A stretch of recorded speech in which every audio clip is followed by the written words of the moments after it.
Tom and Kerri, thank you so much for being here today. We're going to have a conversation about policy and the importance of policy work in social work. So I'd like you both to introduce yourselves. Tom, if I could have you go ahead and start. Sure. I am Thomas Weir. I'm the Associate Executive Director of the Carriage House here in Fort Wayne, Indiana. And my name is Kerri Baker. I am a former MSW student. I also have my licensure, so I'm a licensed social worker for the state of Indiana. Great. And Tom, could you tell us, before we get started, could you tell us a little bit about Carriage House? Sure. The Carriage House began in 1998 here in Fort Wayne, Indiana. We are based on what's called the clubhouse model of psychosocial rehabilitation. This is a very progressive model, a truly strength-based model to help adults with mental illness recover. At the heart of what we do is help members volunteer in a work-like setting, therefore regaining strengths and abilities, setting other life goals like going back to work and back to school and so on. But it is really a community as an intervention approach to helping adults with mental illness get better. This is a worldwide movement of clubhouse model programs. We are in 30 different countries worldwide, over 300 clubhouses. A lot of evidence-based research to indicate that we are an effective model for helping adults to recover from a mental illness. Great, thank you. And Tom, I understand that Carriage House and its staff, including you, during the time that Kerri was in placement here from August of 2013 through May of 2014, that during that time that Kerri was here and before that as well as after, Carriage House and its staff embarked on a journey with the state of Indiana in terms of effecting legislation to better serve the population that you work with up here. Could you tell us a little bit about the policy advocacy work that you did during, I believe, a 6-year journey? Yes, absolutely. Just to back up a tiny bit, again, as I mentioned, this is a work-based approach to helping people recover. And what's included in the work that members of our program and staff do together side by side is really everything that we do, whether that be grant writing activities, whether that be gardening activities, serving the lunch. So all of the work in the clubhouse is done with members and staff working together. What has always been a hallmark of clubhouse programs is the work of advocacy. So advocacy itself is embedded into what we do. We see that as an essential part of helping individuals recover with mental illness, and so clubhouses have traditionally done things like Speakers Bureau, go out and inform the public about what's going on in terms of mental health, what's it like to have a mental illness, to try and address some of the systemic barriers for folks with mental illness and to have an impact on the prejudices and the stigmas of mental illness. So we've already been doing a lot of that work ever since our onset in 1998. However, as you mentioned, we had a pretty serious emergent issue that came about, and it began really in 1990s, it began in 2007, actually. The state of Indiana decided it wanted to reform some of the mental health services that were available, and in particular, those that were funded through the Medicaid system. And pretty early on in the process, we realized that these reforms were more about cost-cutting measures than anything else. And so mental health centers all across the state became very concerned that these cost-cutting measures were going to terribly impact people with mental illness.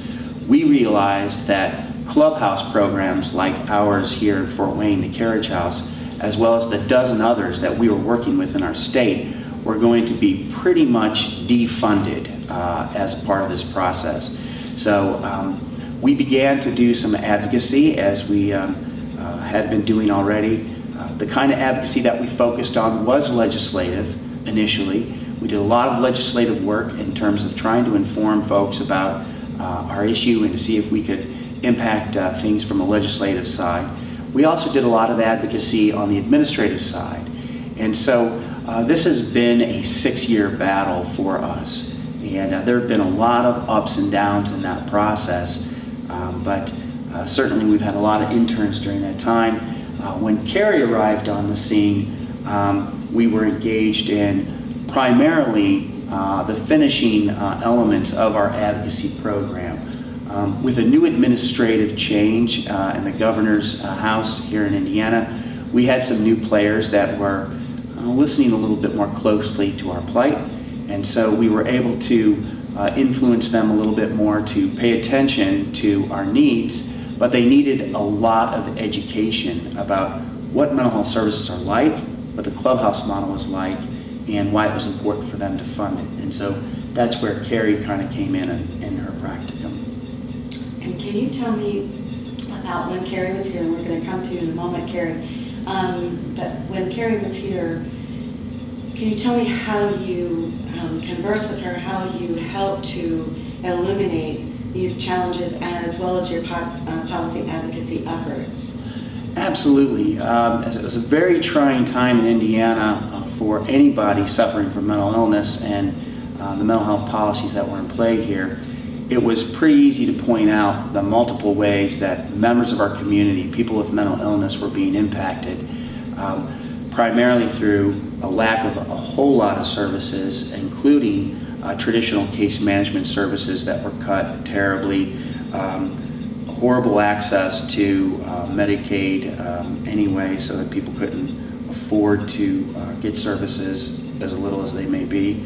But certainly, I think when Kerri came in, she was aware of the particular issue that we were having with funding for clubhouse model programs. And so helping our student understand the various impacts of this mental health policy in Indiana was really detrimental to the recovery and the rehabilitation of people we were serving. And Kerri, can you tell us a little bit about how, what you learned during your 8 or 9 months here, what you learned about the policy advocacy efforts, how that informed you while you were here, and then also as a professional social worker now, being 2 years beyond your graduation point? The one thing that I can say is I think a lot of us come into social work thinking I'm going to help on an individual level, and most people are attracted to the individualized piece of becoming a social worker, whether it be through individual therapy with somebody, working with children, whatever that facet is.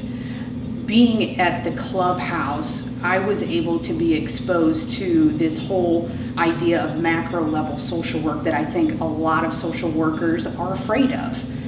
We have not been traditionally, as social workers, I think as a profession, involved in legislative practices to that level or degree.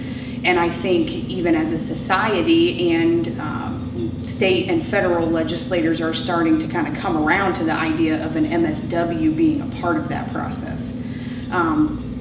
Everything that we do individually impacts the macro level.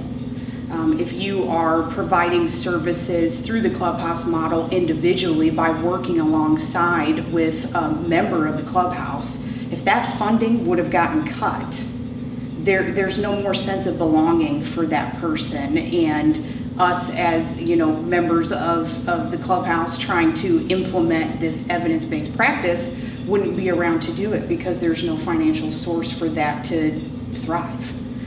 So as a social worker, you can't run away from macro level work. It's in everything that you do.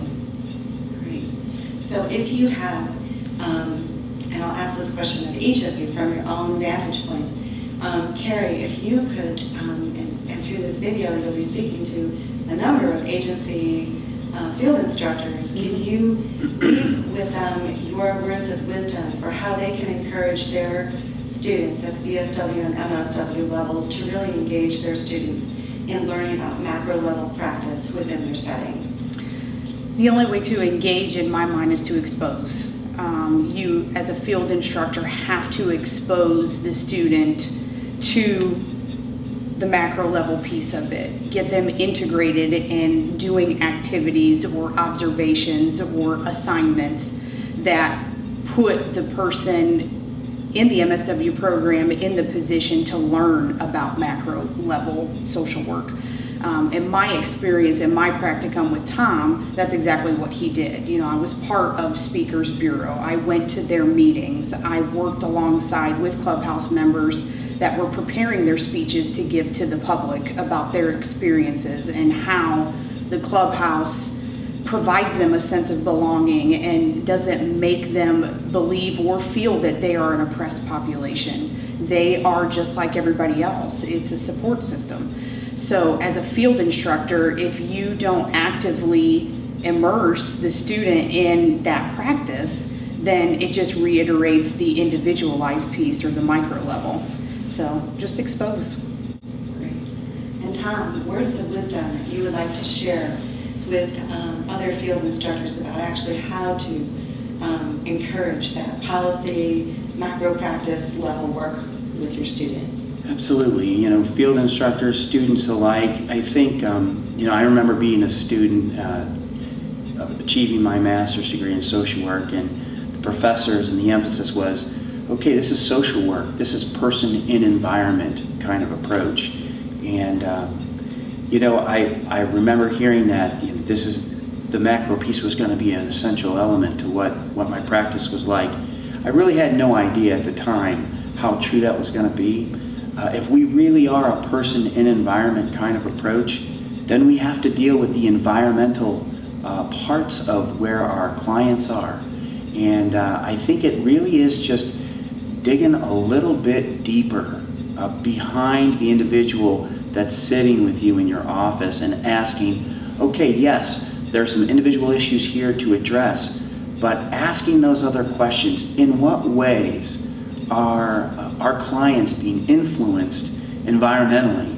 And in what ways can we individually and collectively as social workers be able to address these issues with our clients? So it is an absolutely essential issue. We're working with vulnerable populations. We know that. And the individuals that we are working with are vulnerable and therefore may have limited access to the resources. And it is an essential part of our job to advocate and to unite with others to advocate for systemic changes to allow our clients to truly have environments where they have the ability to recover and rehabilitate. Super. And one final question, Tom. After your 6-year, 7-year journey here, has there been a positive outcome in the state of Indiana with regard to the policy advocacy work that you did? Yes, I am very happy to say that we've had a tremendous impact, not only in the longevity of the Carriage House here in Fort Wayne, Indiana, but we've now effected a change that's going to impact the entire state of Indiana. We've now got a green light to go ahead and once again have evidence-based clubhouse model programs funded through Medicaid through the state of Indiana. And so now we are adding a very valuable service to adults with mental illness across the state. We have a growing interest in starting new clubhouse all across our state right now. So we're very excited, very excited.